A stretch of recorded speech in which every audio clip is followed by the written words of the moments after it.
Welcome back to week 2 of 5th grade science, and this unit is called Space Systems. Last week you looked at gravity and how that force is used, and most of you did an awesome job with a basic understanding different weight and mass and so on. You also should have completed the assignment where you're looking at the different weight on different planets, and that's based upon gravity itself. This week we're going to be looking at stars and everything from what they look like to how they become and how they exist and why they exist until when. And this week, the first thing I want you to do is create a Google document where you're going to be housing all of the answers to your questions called stars. Then you're going to log into Discovery Education and watch this video to the right. Then I want you to open this presentation on stars. This presentation is going to have everything from some of the key terms that you need to be able to understand, along with many of the creation of stars, along with the life of stars until their deaths. This is also the presentation that we're going to be going through in eSession, so you can reference it then as well.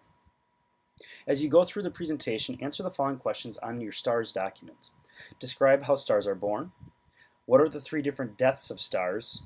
What is the closest star to Earth? And that's sort of a trick question. Don't don't overthink it. To understand the concepts of apparent and absolute brightness, I do want you to complete this short exploration. And for this, you will need 2 flashlights with the same brightness, and you'll also need 2 people to help you. First of all, take those 2 flashlights and put them next to each other and show that they have the same brightness.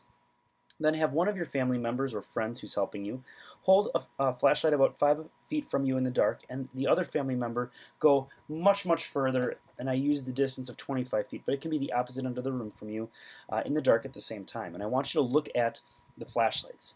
Take into account which one looks brighter at this point. Even though you know both flashlights are the same brightness, which is considered the absolute brightness because they're the same, one will look more bright to you. This is called apparent brightness, and apparent is what we see. And with that, think of how this could relate to stars. With that also, I want you to answer the following questions on your document. So do you think that stars that are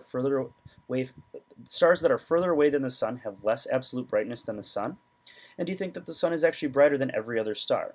And think about that using the flashlight example that you just should have done with your friend or family. Then for your literacy connection this week, open your stellar poetry document, and you're going to be creating a shape poem. And a shape poem is a poem that is done in the shape of something. And what I want you to do is the shape of the star this week. For this, you can go around the outside, as you see kind of what my cursor is doing, and work your way toward the middle, or you could just write it like a poem, but make sure it is in the shape of a star. And you're going to be writing about some stuff to do with stars that you learn this week.